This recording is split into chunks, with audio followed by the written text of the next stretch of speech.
Whole Foods Market has savings to power your day during the Kickstart the Season event. Take advantage of a huge sale on all supplements, like vitamins, protein powders, probiotics, and more. There's a sale on all packaged coffee to get you back in the groove. Plus, find wallet-happy prices on breakfast like organic eggs and bacon from $3.65 by Whole Foods Market. And when the week gets busy, bring home a family meal and let the pros do the cooking. Kickstart fall at Whole Foods Market. Terms apply.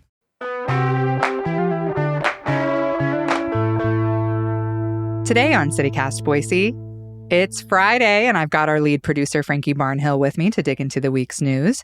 We're talking Idaho's surprising history in the labor movement, a recent New York Times article about our OB-GYN exodus, and why Idaho was just rated one of the worst states for workers. Plus, it's Pride weekend, baby!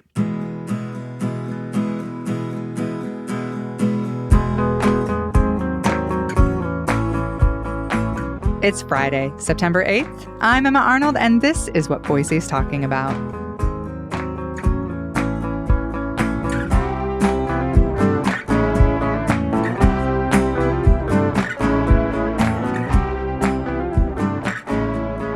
Hi, Frankie. Hey, Emma. Happy Friday. Happy 4-day week Friday. Yeah, that Labor Day week. I don't know. Did it go fast or did it go slow? It's always weird when there's 4 days. It never does. Yeah. I always feel like when it's a 4-day week, I'm like, it's been Wednesday for a month Forever. and a half. Yeah, exactly. I've been living in a Wednesday. Yeah, it always feels like weirdly longer to me for some reason. Did you have any fun on Labor Day? Did you do anything cool? I relaxed, which I think is the point of Labor Day, right? Is to just enjoy the fact that I was able to have a paid holiday. So thanks for that federal protection around Labor Day. How about you? Well, unfortunately, I'm sorry if you're listening. I sound bad. I think on the last one I said I felt like I was getting kind of sick. And then we had COVID come through the house and everybody's pretty much had COVID. So on the tail end of that, feeling better, but sound absolutely terrible. And unfortunately got COVID from someone who knew they had COVID and was just out and about in the world, just prancing around. And when we were like, whoa, you don't do that, it was like, it's a mild cold. And I was like, no, for you, but not for everybody. So can't believe we're still doing that. Seriously. Really frustrating. But I wanted to start with, actually, Blake is out, usually my buddy here, but you're filling in today, which is fabulous. But they had a really great newsletter segment on labor in Idaho that was chock full of information I had no idea about. Yeah, what a fabulous historical look at the labor movement in Idaho from Blake Hunter. And definitely subscribe to the Hey Boise newsletter if you haven't yet, because Blake's got all kinds of great history stuff coming up. But yeah, this one's fascinating because you might not think today, and I'll give the modern day equivalent later, but that Idaho was a leader in the labor movement. We don't think of that very often given the politics of today. But yeah, 130 years ago, who knew? Major labor leader. People, if you're from North Idaho, maybe you do know this because that was definitely kind of the center of it all, right? The silver mines and like the 1880s, 1890s, unions were basically the power centers. And Blake went into just this fascinating story of there were scabs, there were Pinkertons, there was dynamite, killing people, very dramatic stories of the fights that went on around the unionization efforts in North Idaho. But then those unions were strong for a really, really, really long time. And some people who maybe are younger or haven't lived in Idaho for a long time might not know that translated to Democrats in Idaho actually having a lot of power at different points in the 20th century, all the way through the 1970s. And unions were strong and were a big part of that. Yeah, it makes me think how, Idaho is a right-to-work state, obviously, which a surprising amount of people do not know. Yeah.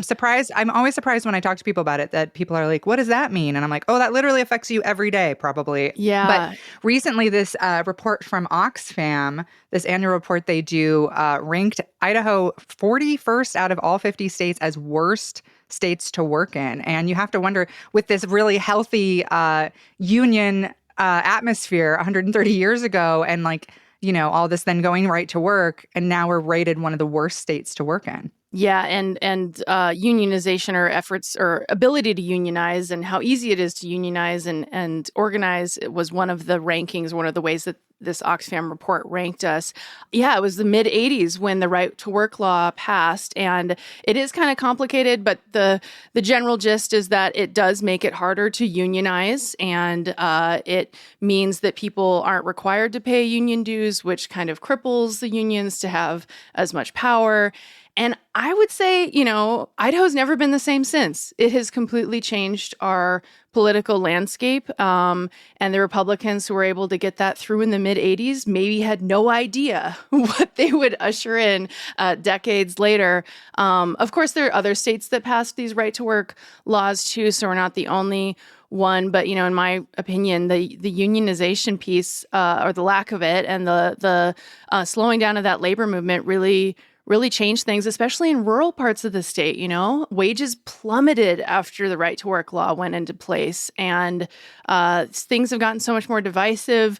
Place that used to be a Democratic stronghold, never vote for Democrats anymore. And I would say, yeah, that Oxfam thing just really kind of crystallized it, where like our ranking is with like Mississippi and Georgia and South Carolina and Alabama.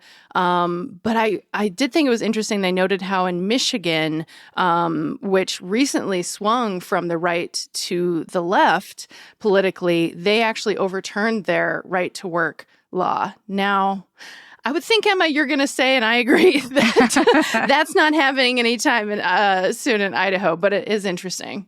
I don't know, though, because I feel like Idaho is one of 20 states that still has the federal minimum wage is still set at $7.25 here. And I'm never going to get off this soapbox reminding people that Idaho has a tipped wage, which is set at $3.35 an hour. And a tipped worker is somebody who makes more than $30 in tips a month. So when you're going out to eat, or if you're at a pizza place or you're picking up something and you're like, why do they have a tip jar here? It's because a ton of workers in the Treasure Valley make $3.35 an hour.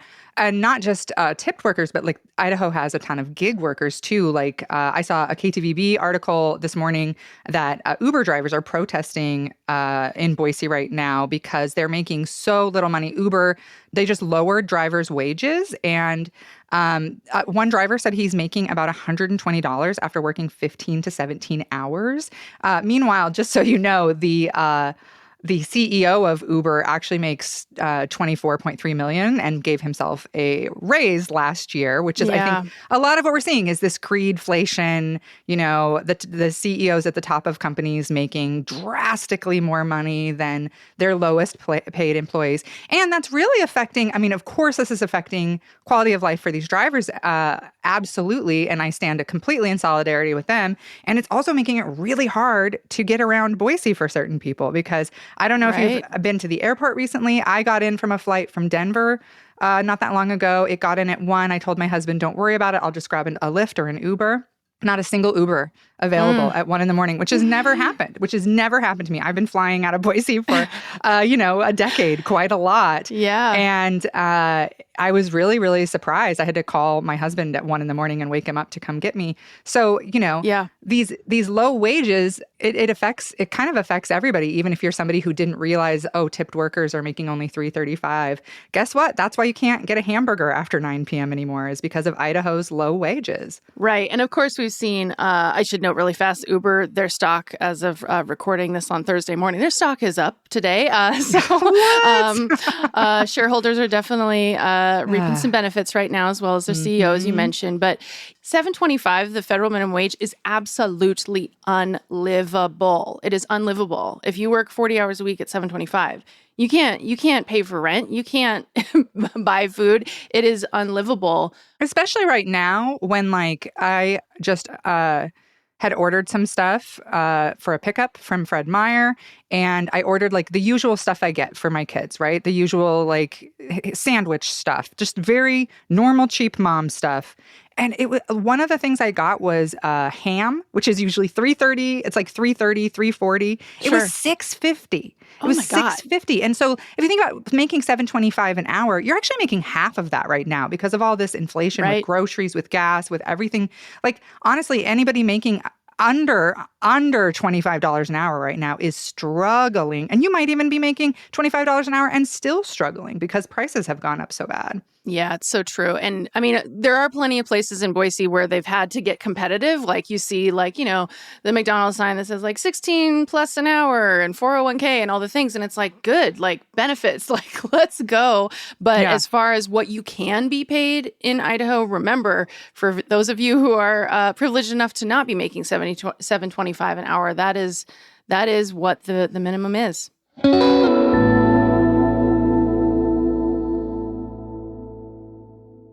Whole Foods Market has savings to power your day during the Kickstart the Season event. Take advantage of a huge sale on all supplements like vitamins, protein powders, probiotics, and more. There's a sale on all packaged coffee to get you back in the groove. Plus, find wallet-happy prices on breakfast like organic eggs and bacon from $3.65 by Whole Foods Market. And when the week gets busy, bring home a family meal and let the pros do the cooking. Kickstart fall at Whole Foods Market. Terms apply.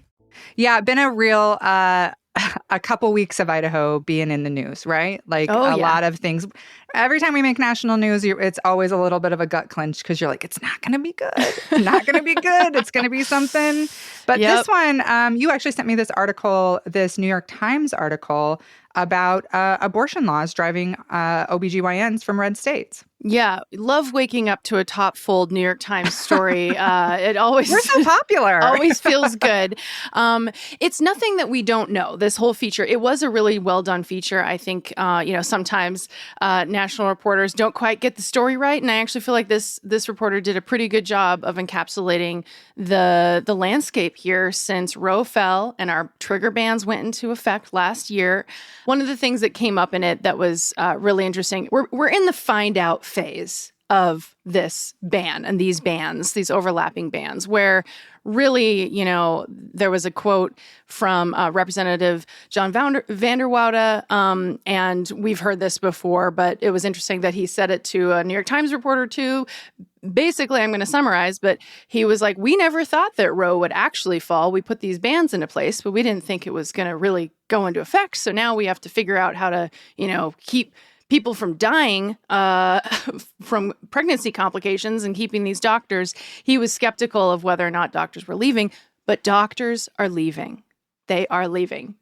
I was hoping you'd bring up his quote because the other part of that quote, which really, he's kind of like, oh, we never really looked that close. We didn't really think about it. But then when asked about like doctors' fears that they would be prosecuted for doing a medically necessary abortion, he like kind of rolled his eyes and said like, oh, doctors aren't ever getting prosecuted. Come on, show me doctors that have left. Show you doctors that have left. Literally, you're being interviewed by the New York Times. Read the story in which you were being interviewed about, because that was the whole focus. Show me. Like, I was like, and that attitude of being faced, I mean, and we've seen this repeatedly in the last, 6 months or so. Yeah. Like, even after that Sandpoint Hospital closed, their maternity wing or section or whatever, politicians asked about it. Like, a lot of the Republican politicians were kind of like, well, I don't think that has anything to do with the abortion law. I mean, when doctors are testifying and saying, we are going to leave,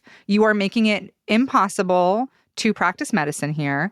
I mean, and we had interviewed Michael Devitt, who is a doctor in town, a doctor of physical therapy. And he was telling us, even though he's not in that field, he is married to a GP. And he was talking about how scary that is for doctors because it's not just that you could be prosecuted, you could completely lose your license. Something that you worked for 15 years of your life to become proficient at, not even adding the decades after that you spent becoming a really good doctor. You could lose your license. You could lose your livelihood and like your life's work over these laws. So the fact that they're pretending like, oh, I haven't heard of any doctors leaving when doctors are screaming it at them.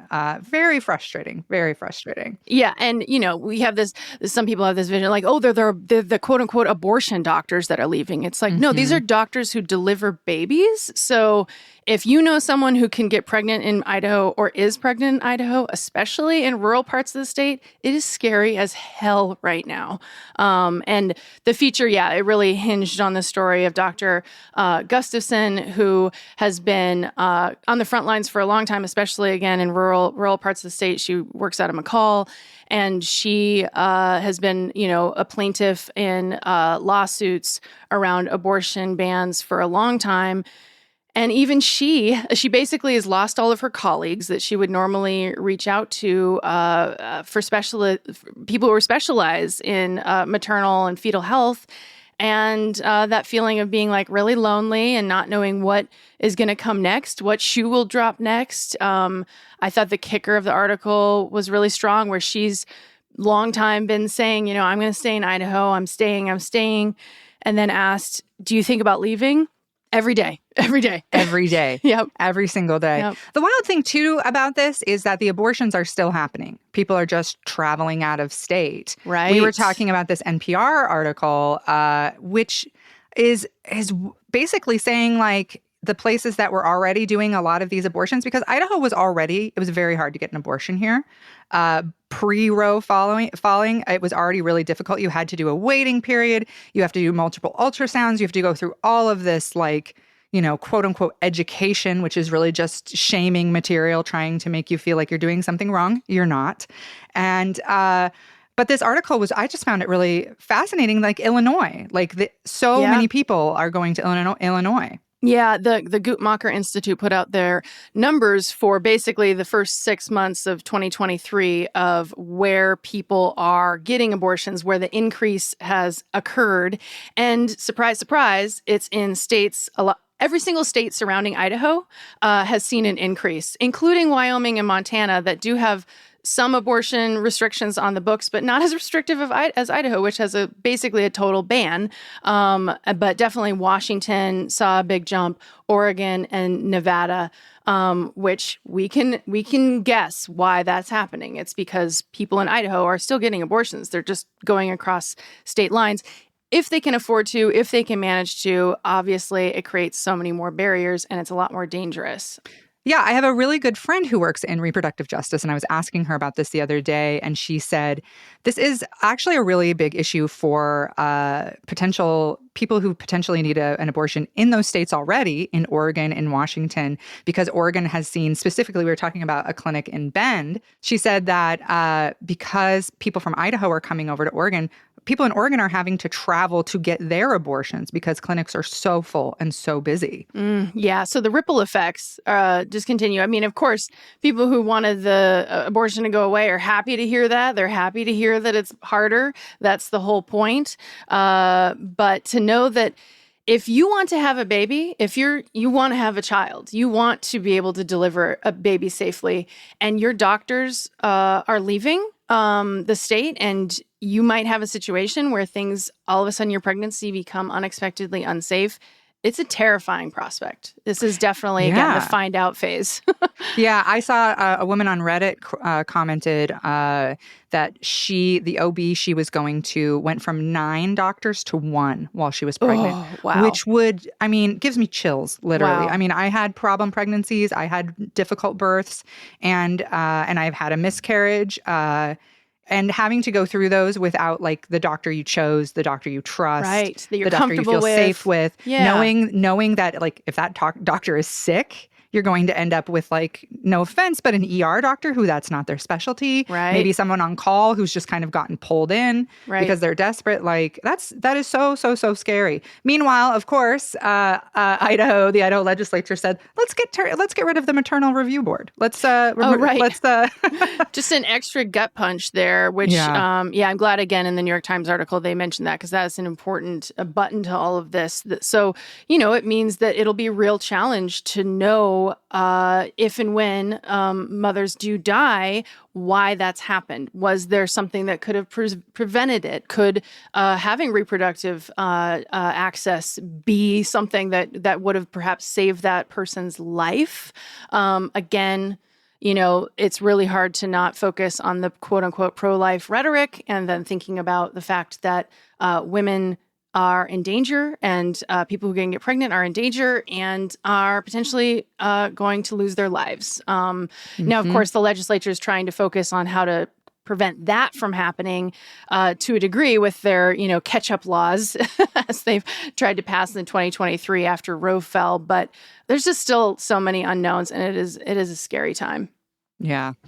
Well, let's end on something kind of fun here. Not kind of fun, very fun. It's always a little confusing. June was Pride Month. In Boise, we get double dips, and Pride is happening this weekend. It's going to be so much fun and not as much controversy as last year, too. Quieter year. I'm really happy for that. Yeah. Hopefully everybody has a great time who goes and safe and enjoys themselves.